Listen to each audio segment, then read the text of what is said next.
Halimbawa niyan idol, isang DVD player at saka dual amplifier, ano? Wala tayong mixer dito, walang equalizer, walang crossover.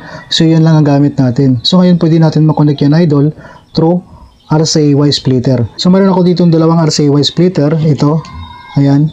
Isa dito sa ating audio input ng isa nating amplifier.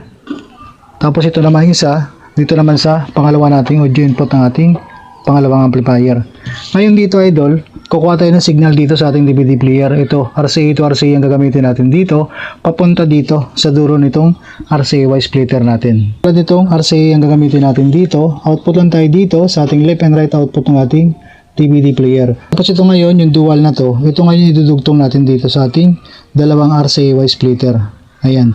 So makakonect na tayo dito, magkakaroon na tayo ng signal sa bawat amplifier natin na kanya-kanya silang signal. Pwede natin ito pahinaan, pwede natin itong palakasan. So, hindi makokontrol yung bawat isa dyan. So, sa ating speaker dito, idol connection, isa sa left at saka isa lang din sa right. Ganoon lang din dito sa pangalawa. Dalawang speaker sa bawat amplifier.